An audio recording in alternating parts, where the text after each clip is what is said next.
Hey guys, Dejan Kovacevic of DK Pittsburgh Sports. Welcome to Double Shot of Steelers presented by FanDuel. It's going to be an exceptionally rational, calm, collected, objective, and at the same time, no nonsense look at where this football team is right now, the day after losing to the Packers 35-25 across the river at Acrisure Stadium. We know what the things are that are wrong. We know probably pretty well, maybe all too well, what the issues are, what the weaknesses are. What we're going to do today, at least we're going to try to do, is to focus on solutions. And I mean this. Because I'm about to say something that's hopefully going to offer just a clean perspective on everything that you're dealing with right now, you are dealing with. Because believe me, I'm the one that's getting the feedback, the blowback from all of this. And it's been really something these past 12, 14, 16 hours. Understand this. If you went back to Latrobe, if you reversed time, and someone told you that your team was going to be in first place by a factor of 2.5 games when the calendar would flip from October to November, 100% of you would take it. 100% of them would take it. If I went further and said that there'd be one player, a wonderful player, a vital player, but only one who'd go down to a major injury, that of course being Deshaun Elliott now, you would take it. Not to stick it to Deshaun or whatever. I hope you're getting the context on this. If I told you that the rest of the division, as long as we're being stark about injuries, was going to be devastated at the most important position, and in all three cases not be anywhere near what they thought they'd be, you'd take it. You'd take it sight unseen. You'd take it as is. No questions asked. Stamped right on the box. This is the way you get it. You would take it. Start with that. See, this game here, this is over. This happened. Oh, I didn't mean for that to happen. Let me try that again. This game is the next one. See these guys? The Colts are coming to town. The Colts are 7-1. The Colts are really good. The Colts are really balanced. But these guys over here are also in first place. And they have an opportunity, mathematically, to build on a first place lead.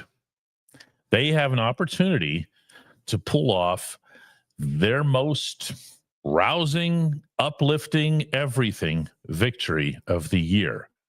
What our job is today, me and you, and when we come back from the break, Chris Halleck, is to get this team straight.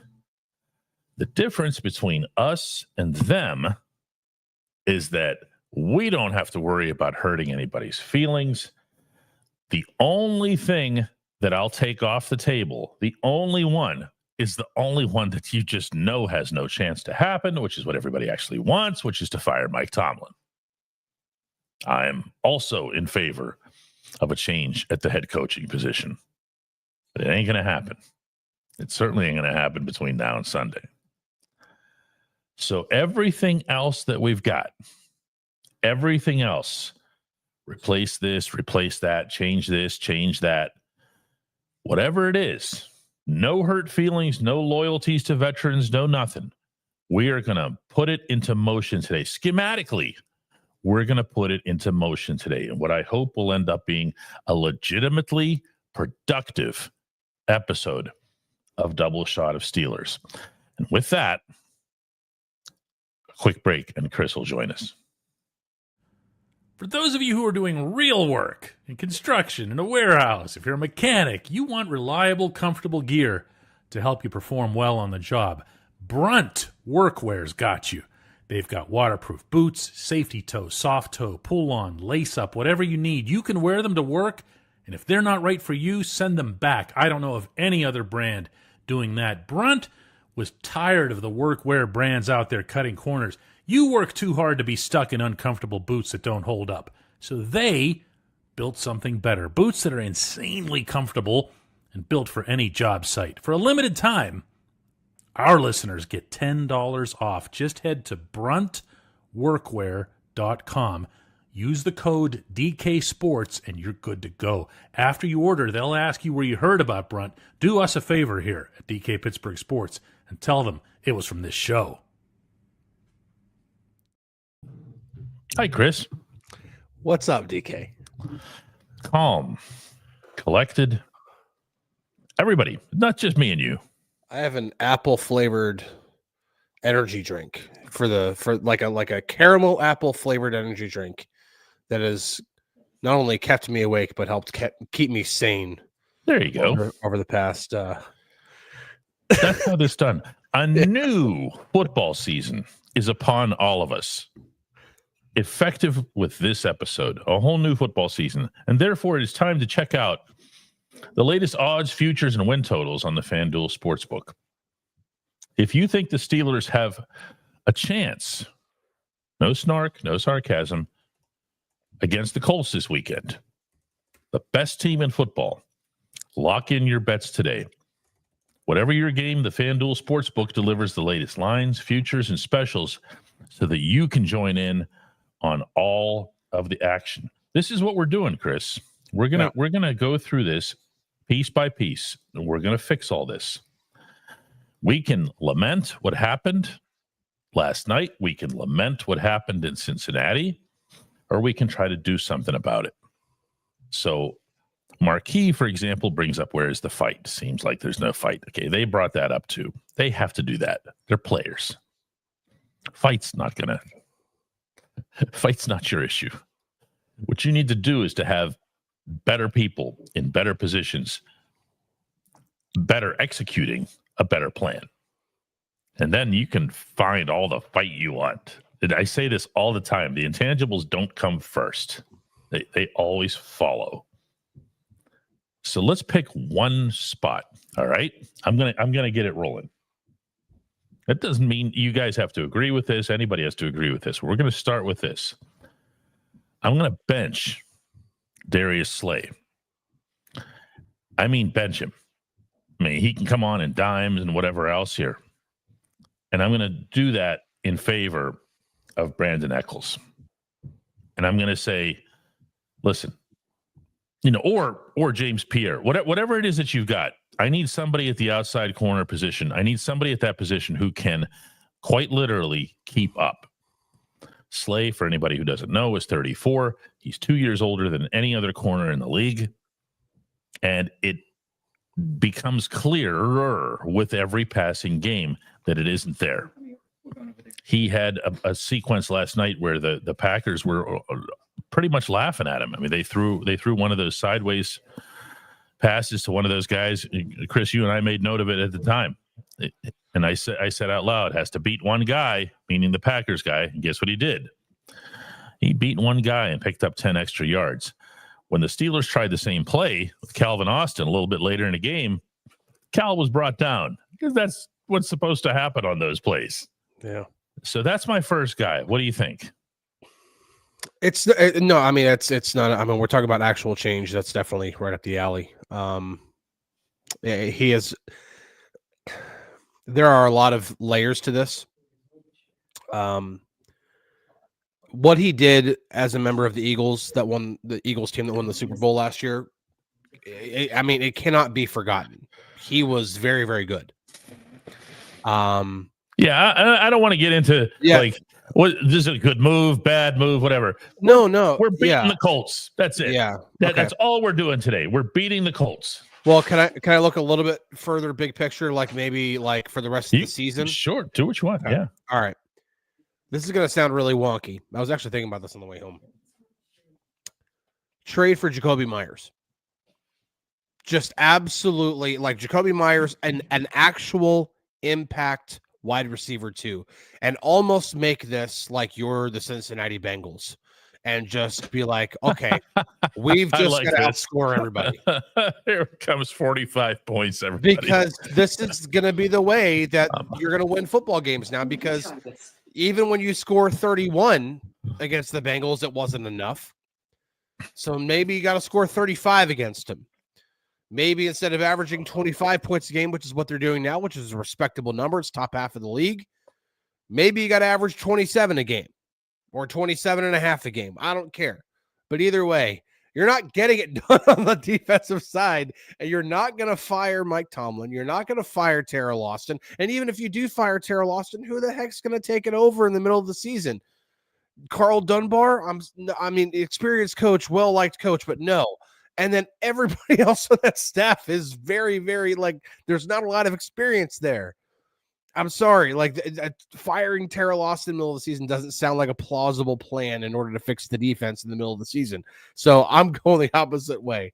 Okay. So actual impact receiver to really make the offense formidable.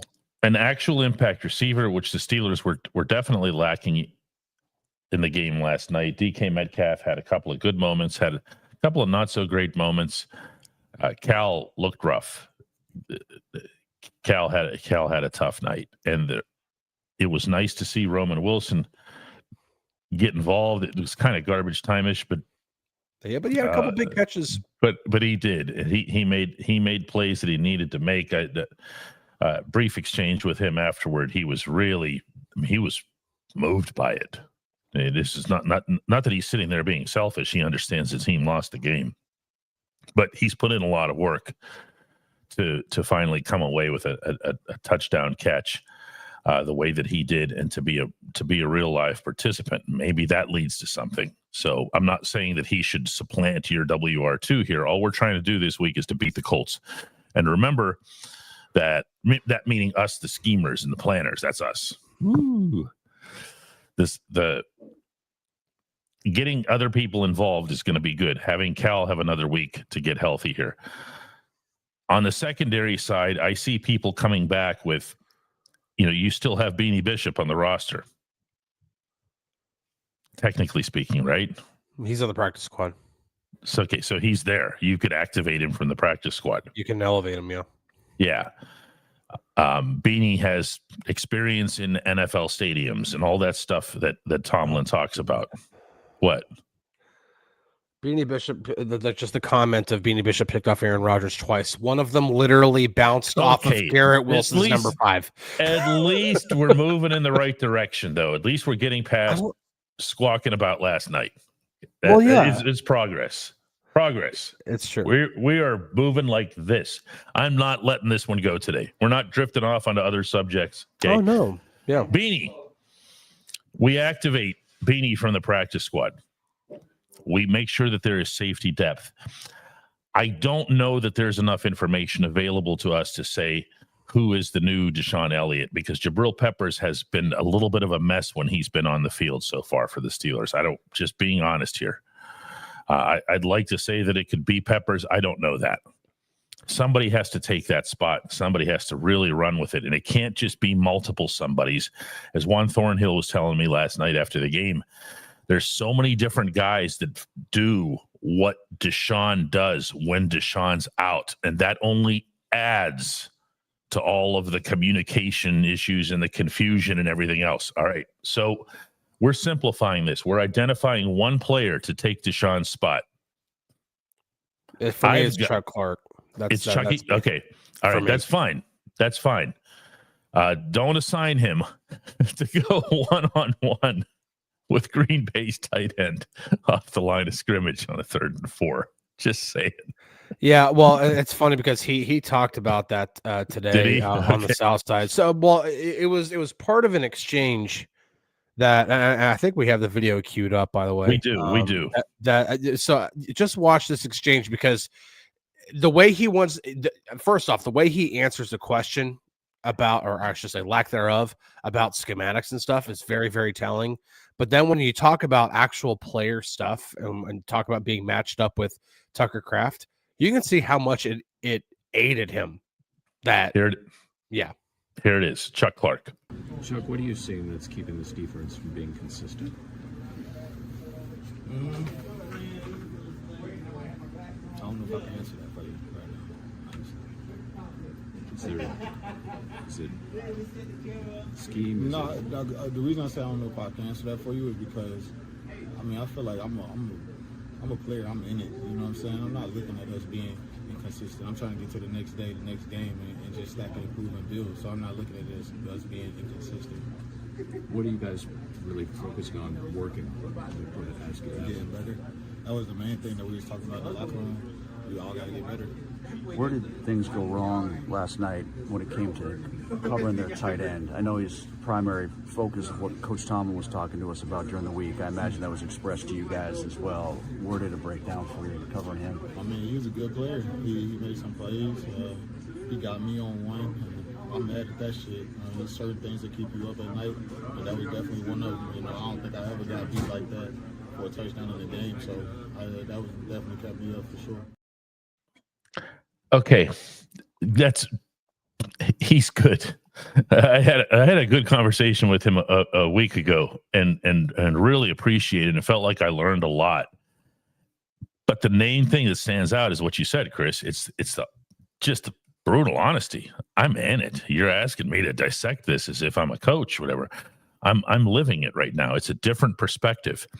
So when you talk to these guys, what you're going to hear from them is we all have to try harder. We have to tackle harder. We have to fight harder. We have to, because they're in it. They're in it. The error that's made on that touchdown is made at the Terrell Austin level. Sometimes you'll hear both Chris and I will say Tomlin/Austin, Tomlin/Austin. When it comes to it, calling the actual plays, calling them out there to PQ, to Patrick Queen, that is 100% verified, confirmed, the domain of the defensive coordinator, because it has to be. You can't have a head coach calling plays from the sideline. It's just it's impractical. So the play that gets called there has Clark matched up at the line of scrimmage with a guy who's been scorching you, big, strong, fast, tight end, who's already run up a zillion yards on you and everything else, ended up with 7 catches for 143 yards and 2 touchdowns. It's a lot of damage from one player. It's just a complete mismatch. You heard Clark acknowledge that. He said, I haven't gotten beaten like that. Well, their guy is good. I'm not taking credit away from him. But that's about the matchup here. That's not where Clark should be. That's not reflective of who Clark is as a player. You know, never mind a guy who's been banged up and whatever in his career, and the fact that he's 30 years old as well. The problem is, and this is what, like, and maybe like when we're talking about like teach tape, all this kind of stuff, they got Tyler Warren coming to Pittsburgh on Sunday, and nothing against Tucker Kraft. He showed everybody what kind of a baller he is last night. But Tyler Warren might already be better than him. And if not, he'll be better than him by next season. Tyler Warren is a freak of nature. He was a freak of nature at Penn State last year. There's a reason why he went as early in the draft as he did as a tight end. In my opinion, should have been the first tight end gone, and the Colts are probably very, very thankful that the Bears liked Colston Loveland more.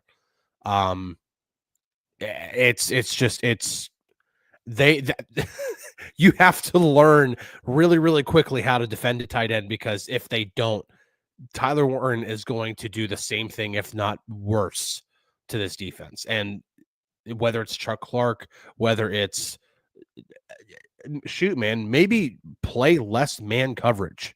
I know it sounds backwards, like from what everybody wants to hear, but like it's like almost like teams are like planning for the Steelers to play a lot of man. Well, now you might have to just show man and actually play zone. Do something like along those lines. Throw them a chance. What you've seen, what you've been showing everybody so far. Yeah, there has to be.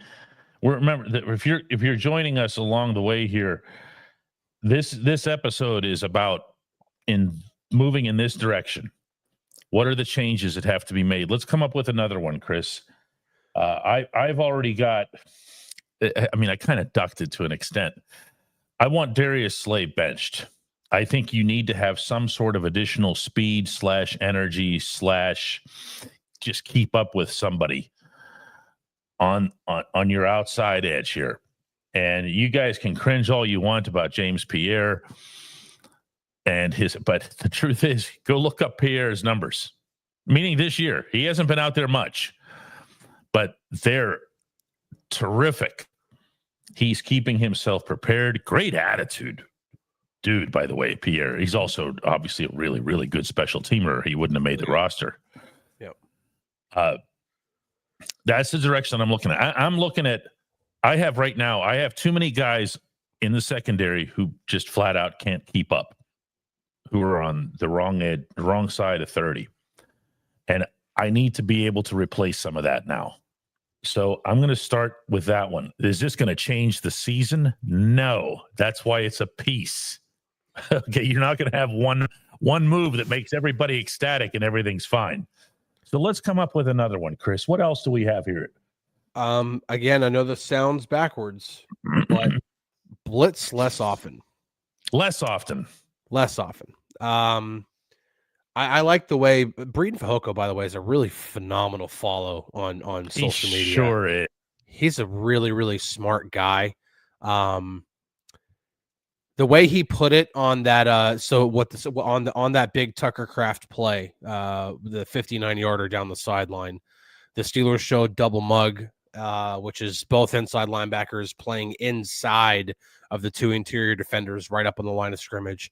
And you can do a number of things. You can send both. You can have both drop back. You can send one, have another one drop back. You can do a number of different things. You're showing pressure, though.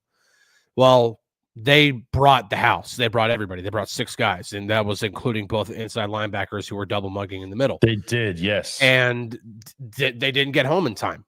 And you're leaving, and the way Fehoko put it, which was phenomenal, was look at how everybody else is left on an island. And if you don't get home, he's like, blitz. And the way he finished it was, blitzing should be your changeup, not your fastball. And that's the best way to put it. It should be your changeup. And it doesn't always have to be on third down. And this is actually one thing the Steelers do pretty frequently. They like to blitz on second down, especially on like second and long.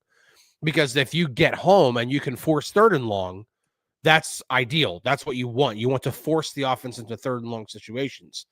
But the problem is I think they're relying too much on the blitz, and that's exposing the back end as well. I think they need to blitz less often. I mean, again, people don't like to hear it, but right now they're blitzing a lot, and they're not getting there. We're going to keep talking about personnel options here because the personnel has to change. This group of personnel, this secondary has had half a season, and it has been the quantifiably worst pass defense in the National Football League. 32nd out of 32 teams in the NFL. Let's talk about Corey Trice. Let's talk about Dante Kent. I'm ready. Seriously, Chris, I'm rolling them all out onto the table today. Okay. Well, it's hard to put those guys out there because they're on IR. You know what I'm saying, though. Okay. Yeah. I don't even necessarily mean for Sunday. Let's see who's all available. Let's see some guys that are ready to make a difference and make some plays. Because if this group isn't, if I've got my defensive captain standing there in front of in front of all of us reporters last night talking about how the team lacks fight, find me some guys who can fight. Find me some guys who can make some plays. Find me some guys who can keep up. Now we can say Omar should be doing this, that, and that. It's late October. That's a heck of a chore. And then when you want to talk about communication issues, the worst thing you want in your defensive secondary is new people. This is not like baseball where you can just acquire the hitter and throw him in your lineup and he's out there doing what he does every night. That's not this. That's not this. No. That's why when Chris mentioned an outside acquisition, he was referring to wide receiver. Wide receiver is a whole heck of a lot easier to install than a DB is. Yeah. So let's have some other options here. Who else can come in? Who else can be part of this? What can become? I mentioned Eccles earlier. Yeah.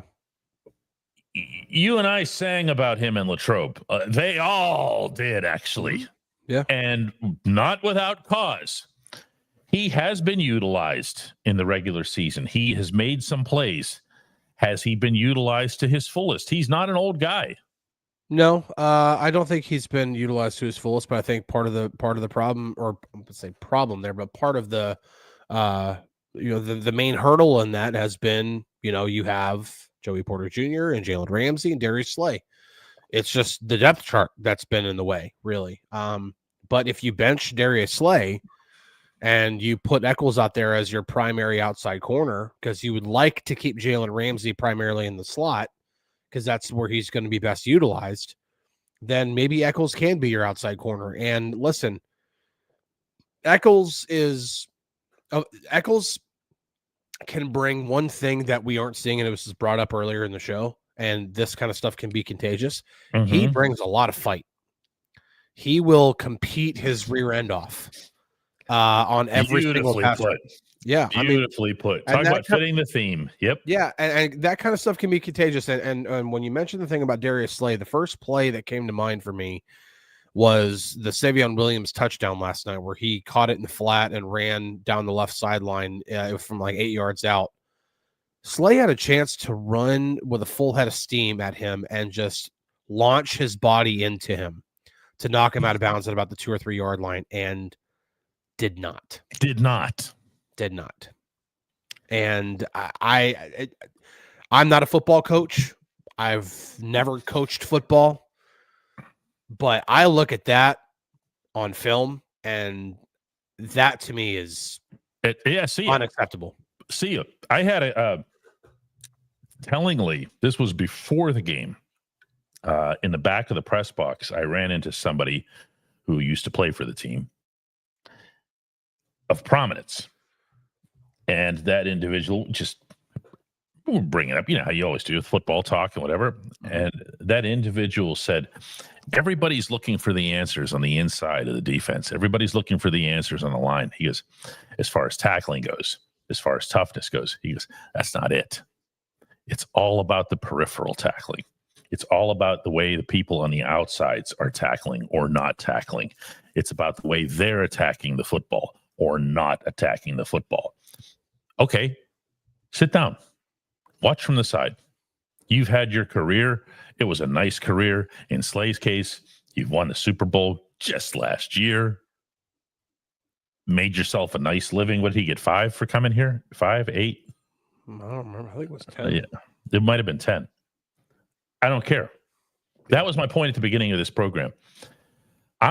For our purposes of our exercise here, I'm not attaching any contracts, commitments, we became buds in Latrobe or whatever. We're ice cold here. Okay? We are ice cold on this episode. I don't care about Slay's career as it relates to doing this. I want the guys out there who are going to scrap. That could make a big, big difference. Yeah. It's not the only difference. I saw somebody here. What are you talking about, James Pierre? Like that's going to save the season. And I only say that in that fake intonation because it came with that attitude across this person's keyboard. Yeah. That's how this is fixed. You want to complain, you can do that on your own time. On this program, we're going to try to fix this. And that does not happen with one magic wave of the Chris Halleck, I'm going to get somebody from somewhere else wand. It doesn't, okay? And Chris is going to not disagree with that, I'm No. sure. No. And whenever I suggested the whole thing about like go get Jacoby Myers or Jacoby Myers, he's that not just- a cure-all. no, he's not, because and the comments immediately were, yeah, but the defense is still going to allow 30 points a game.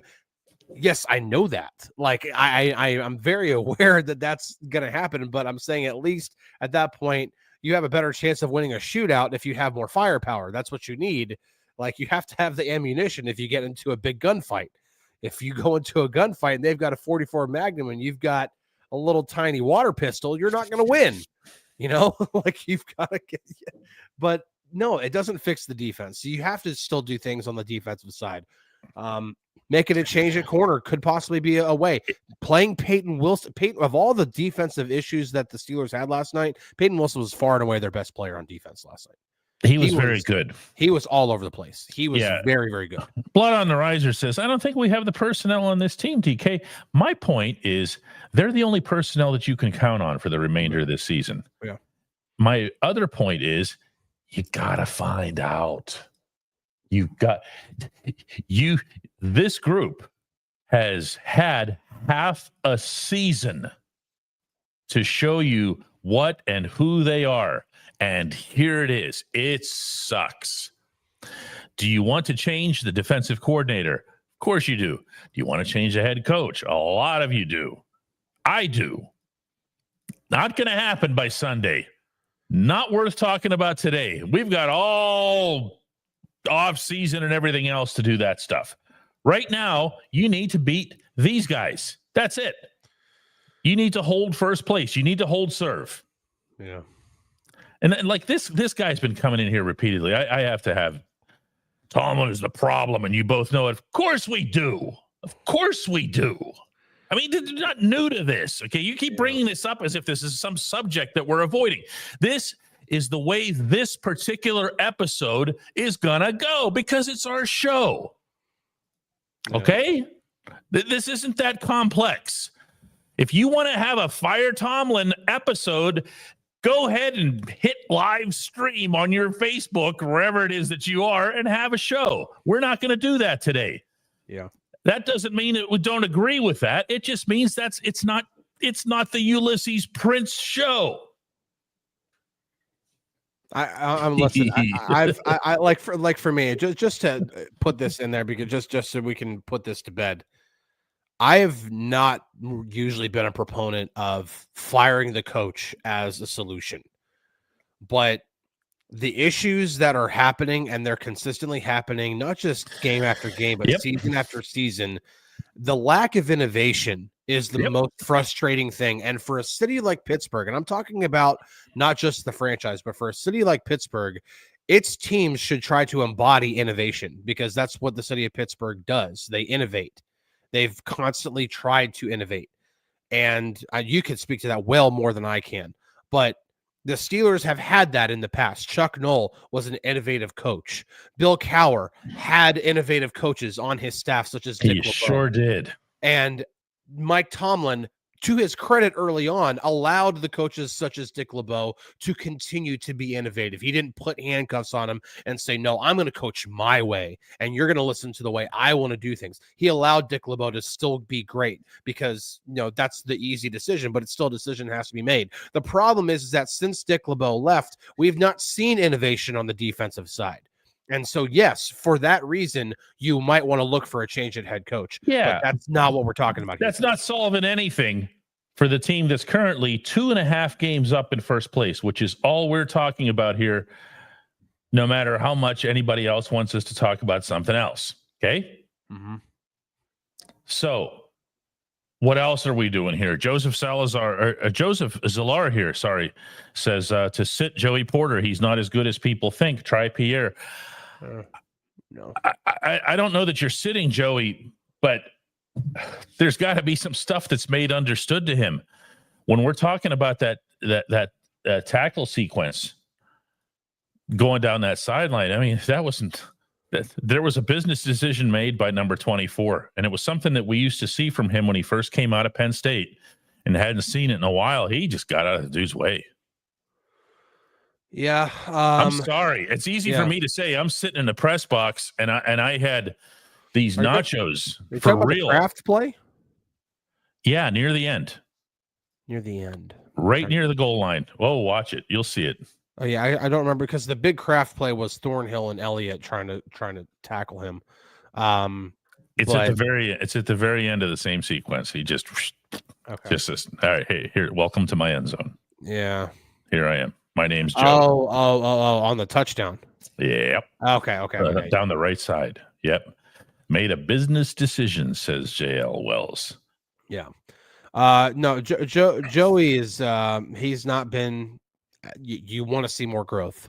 There's not been as much growth. And just as we like to, I mean, it's funny because right now we're talking about like the player, but is anybody talking about Gerald Alexander or talking about Grady Brown, who was the defensive backs coach last year? Like, do those coaches get any blame here? Or are we only blaming the player? Because it seems to be the opposite. In fairness, that's tough for the public. In fairness, I mean, the only positional coach that ever gets mentioned ever is the offensive line coach. I know, but that's why it's funny because like for Broderick Jones, who by the way, I've only watched the game back one time.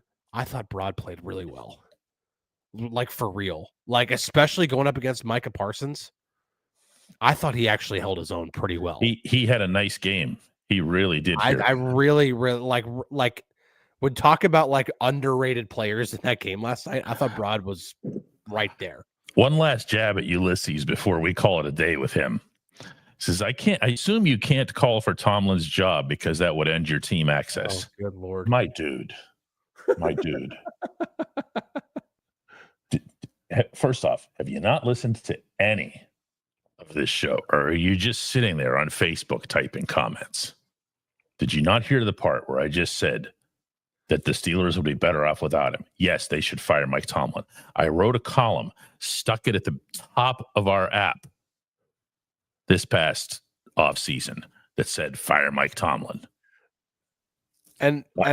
But Ulysses won't stop on his Facebook comments over there. And if only they knew, like, that our commitment to covering the team is absolutely recognized by the team itself, all the way to the top. Nothing happens. If anything, our like what we write about does not matter in terms of how the team views us. We're not losing our access for calling for any coach to be fired. We could literally write "fired by Tomlin" on our site every single day, and it's not going to matter. It's so funny, man. It's funny though. It's delusional. We're sitting here saying it. Yeah. Jack says, just let Porter do what he does best. Defensive hold every play to not give up huge chunks, then hope for a fumbled snap. Okay, back on track here. Yeah. Back on track. Let's now take it to the front. We've talked a lot about the secondary. We are now going to head up front, and we're going to talk about how out of the front five, front six, front four, whatever it happens to be, given the formation, that nobody's getting home. There were 5 quarterback hits in this game. There were no sacks. There was 1 tackle for loss. That's lousy. That unto itself is lousy. Yes, of course, everything works together, coverage and rush and coverage. But that by itself, when you have TJ Watt, Alex Highsmith, and whenever you feel like playing Nick Herbig, that's another one. I feel like, yeah. Go ahead. I'm saying I feel like we're a little late now on saying that Nick Herbig should be playing more. I put the snap counts up on our app. It's insane. TJ Watt played 59 snaps. Alex Highsmith played 47. Nick Herbig played 24. He might be their best pass rusher right now. Like right now. He's got your best chance of closing and getting home because of that ridiculous burst of speed that only he offers. TJ's got all kinds of pluses and everything else. Obviously, legendary player. He's got his moves and whatever else. But when it comes to point A to point B and closing, right now, Herbig is the guy that has the best chance of disrupting a quarterback who is specifically minded to get rid of the ball quickly, which, of course, the Packers were last night. Jordan Love took no risks in that Which game. is really, really good on him because he's known to be a little reckless. He had 7 turnover-worthy plays going into that game last night. Yeah. There's more than one a game, and he didn't really put the ball in danger. Maybe except for the one that went to Christian Watson downfield where it hung up in the air for like a million years. And somehow it was against these guys. Right. The FAA found that thing on its radar on the way down. Sergio says, and Sergio's still not getting this. I'm sorry, DK, but I think firing Austin 100% will help this team. So do we. We're not disagreeing here. You don't have to apologize for this.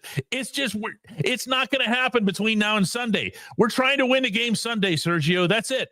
Okay, That's but it. I do want to really, really pose a question here. If you fire Terrell Austin this minute, who takes over? See, I don't care. That one, I would take it in a heartbeat. I don't care. Everybody knows the playbook. I'd give it to somebody. We thought that when Matt Canada was fired, and guess what happened? They gave it to the running backs coach and the quarterbacks coach in some sort of tandem. And guess what? They all took the same exact plays and made it look smart. Well, you at least had at least one coach on the offensive side who had coordinator experience than Mike Sullivan. I have to go back through and look, but I don't believe that they have anybody who has coordinator experience on that staff right now. Like at a position coach, you're talking about Carl Dunbar, Denzel Martin, Scott McCurley, and Gerald Alexander. I mean, Gerald Alexander's in his first season with the Steelers as a defensive backs coach. Like, it doesn't matter because it's not going to happen by Sunday. We will stay on track today. Yeah. We really will. That is true. I saw Terrell Lawson at the South Side today.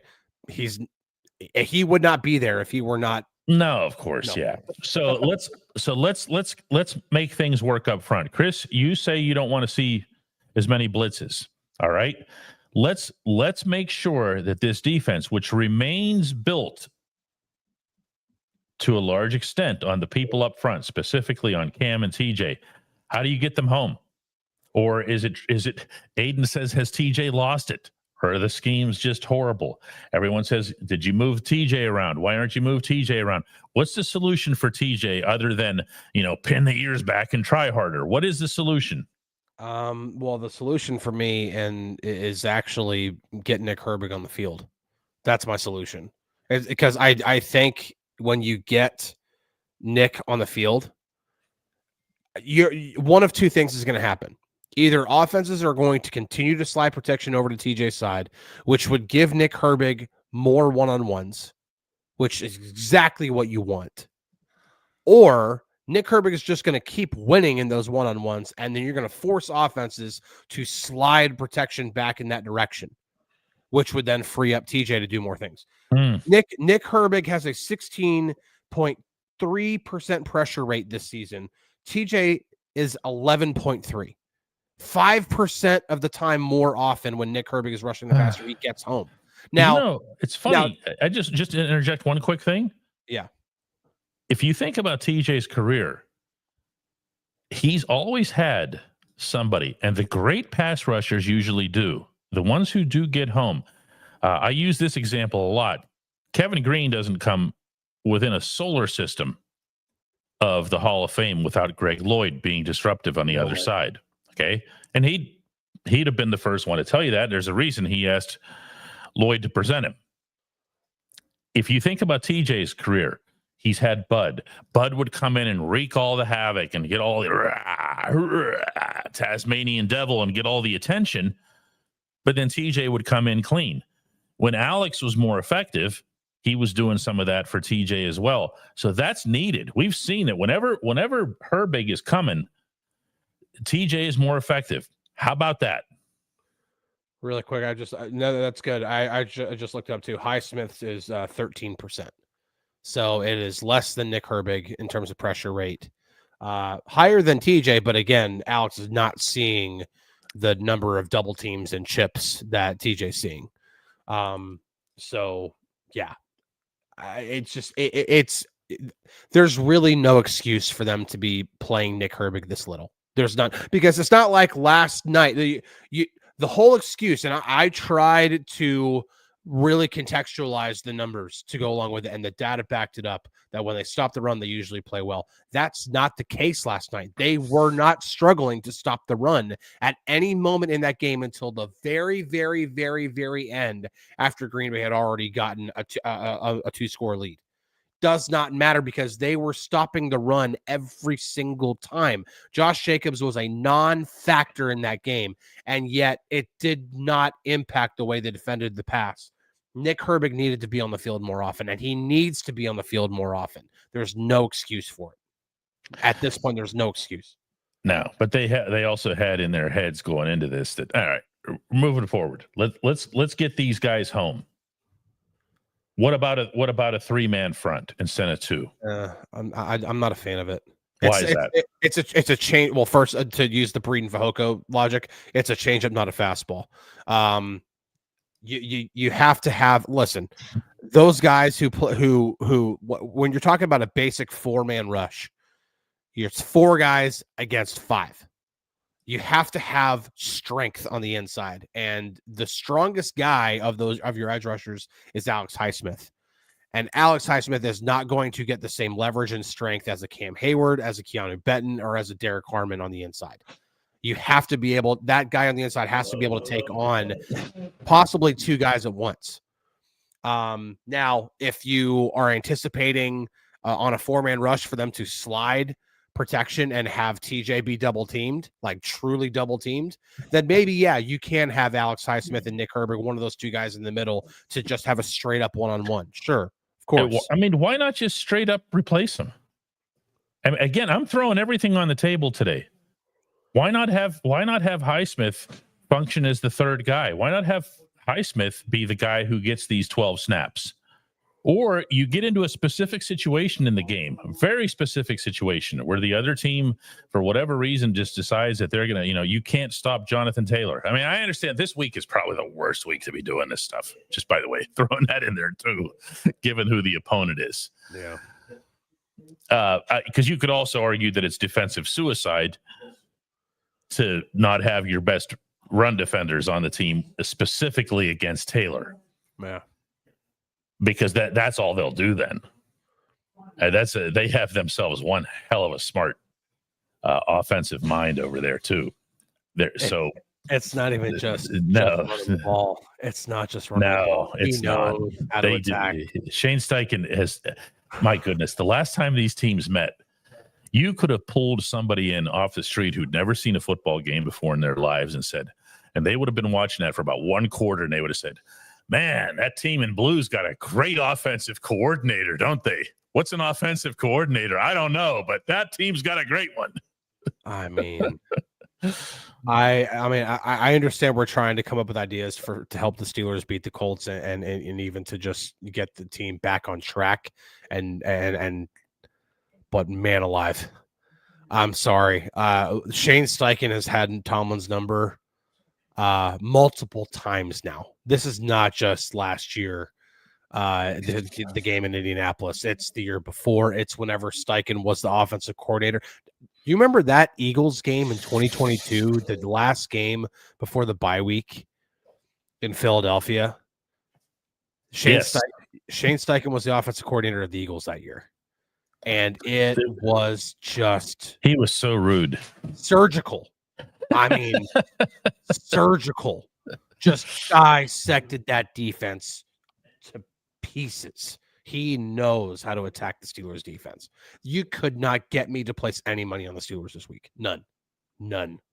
What's exasperating, and one of the reasons that I wanted to do this exercise today, in addition to attempting to have anything remotely resembling a constructive conversation, is that the options that are available aren't attractive.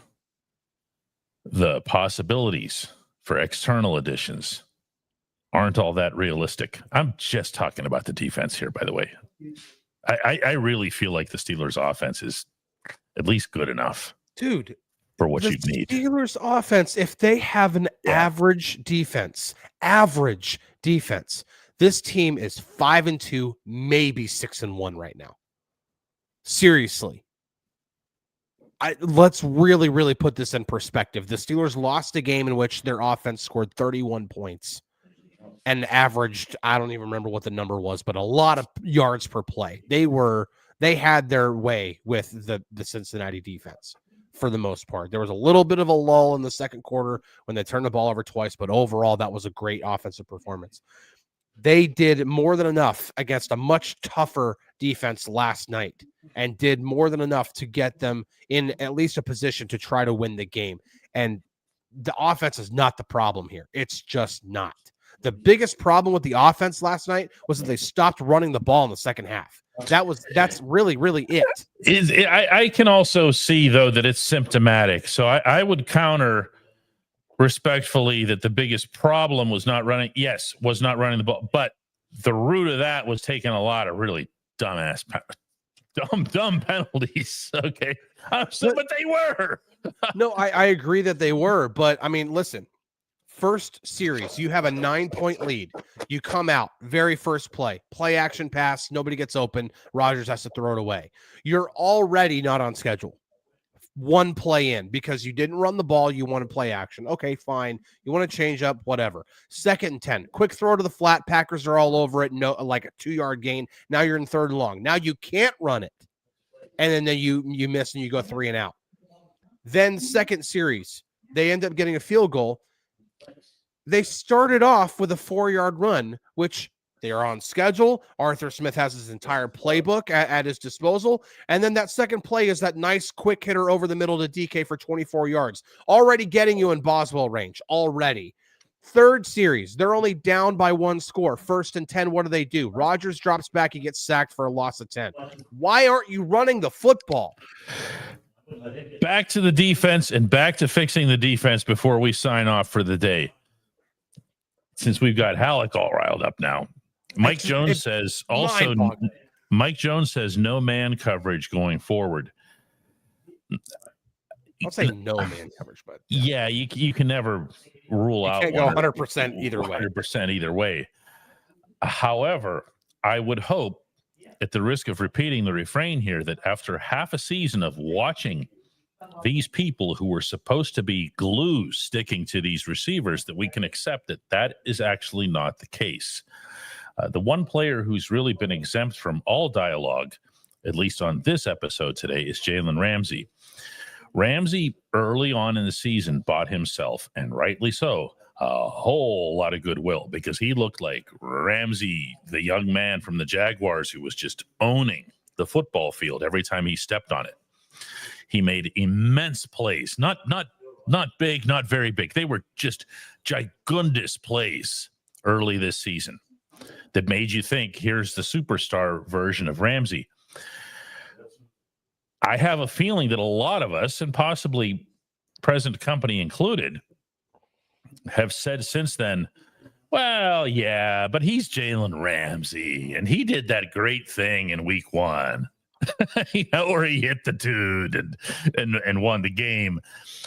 He hasn't been great in routine coverage. He hasn't been great in the various ways that he's been asked to be utilized. And the whole idea that Tomlin had put forth back in Latrobe, that he had just acquired himself this peak of his career, generational guy that he could use in every role and to cover everybody, and he'd be on every team's top receiver, that has not played out either. Now, I don't have a fix for this.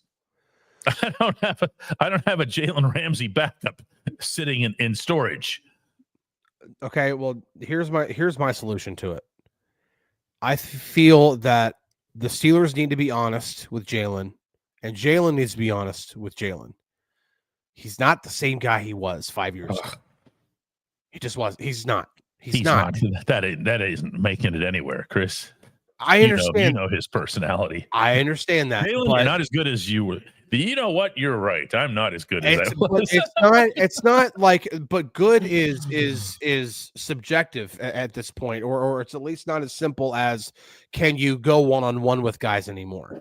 I feel like less is more with Jalen. I feel like if you put him in the slot and you utilize him as a super Mike Hilton, I feel like he's way more impactful.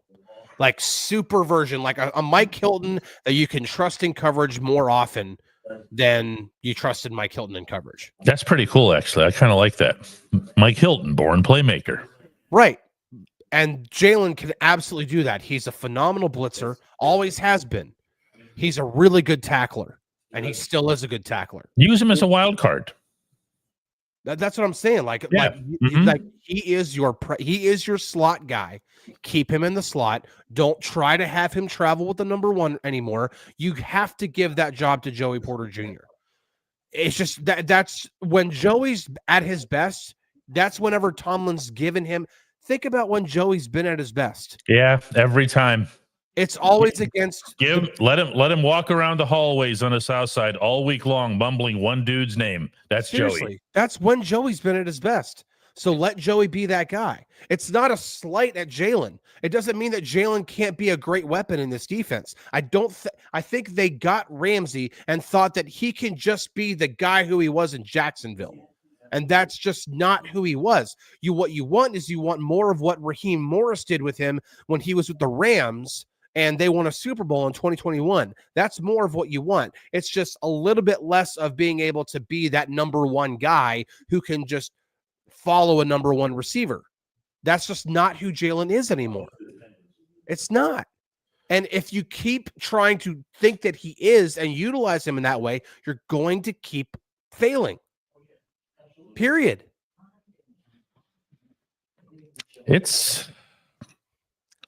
We're now 56 minutes into this episode, and for the first time in quite a while, like I feel like this thing could go on and continue making progress, like real progress. And the only thing that you can hope for is that discussions of this scale, even if they're dumb, like that's the thing. Like I'm sure we've brought up some ideas today, or just pin them all on me. Chris never has dumb ideas. I do. I have dumb ideas all the time. Even if they were dumb, at least you're starting to break the box a little bit. Okay, you're getting out of what Mike Tomlin himself describes as, our comfort zone. We're not here to find comfort, to seek comfort. All right, well, go ahead and get out of the comfort. You can start with your biggest piece is you can start with, what do you do with Jalen Ramsey? What do you do with TJ Watt? And the only one that's unmovable is Cam. Otherwise, you throw everything on the table. You throw everything out there. Well, the PQ is too, because of you're not, doing anything with green dots and whatever at the end of October. Everybody else, move around, figure it out. Bring up players from the practice squad. Do whatever it is that needs to be done. Sit your 34-year-old corner. Commit to Herbig, even if that means sacrificing some run defense. Again, maybe not this week. Yeah, it has to be game plan specific. It does have to be game plan specific. It most definitely does. And that's, that's something. That's what needs to happen over there. They're still, like I said at the top of the show, they're 2.5 games up in first place. They're going to be in first place no matter what the Colts do to them. No matter what happens this weekend.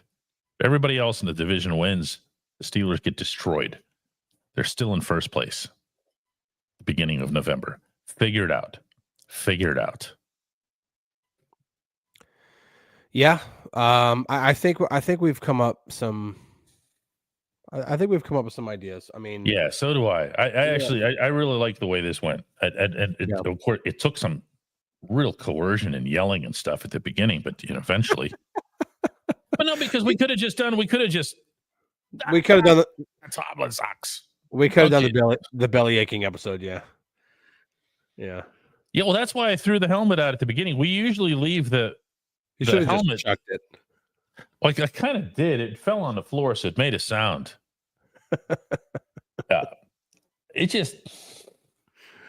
whatever. We'll get there.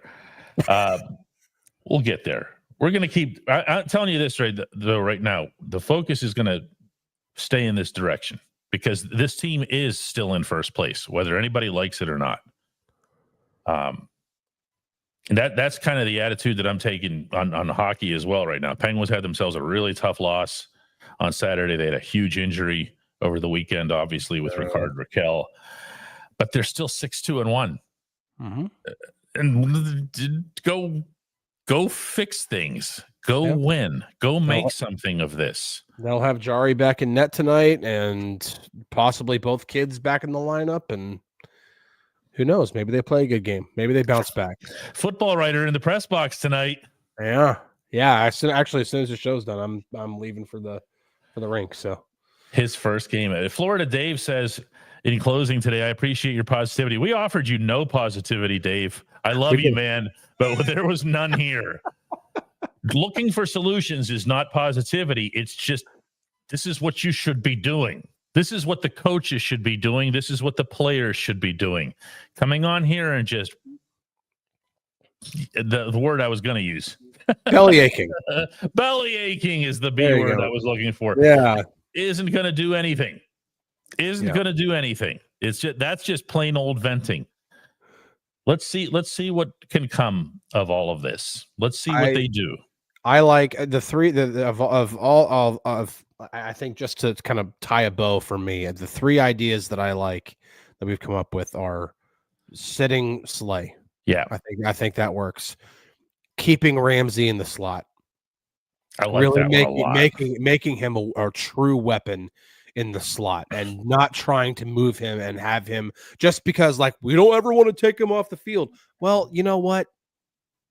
Figure something. Like I get it, but man, like no, keep him in the slot. And then I think Nick Herbig has to be on the field. I understand like maybe this week you have to find a way to not sack, but also the Colts really like to use tight ends, and so you're probably going to end up being in base defense quite a bit anyway. So which means you'll have your normal 3 interior linemen, your nose tackle and 2 ends. So maybe you don't necessarily have to have Alex Highsmith to help set the edge over there as often. So you can have Herbig be a guy who either, does a run blitz or whatever it is. I don't know, but I don't feel like just because you have to defend the run well against Jonathan Taylor, that means, Nick Herbig is just going to hold a helmet on the sideline. I don't think that's a proper solution. So those are my 3 favorites. Guys, we love you so much. We're not even going to give you the app spiel today. It might come back tomorrow. However, if you do want the app, the premium level, you know where to reach me. You know how to do this. We've said it enough on here. This is true. See everybody tomorrow.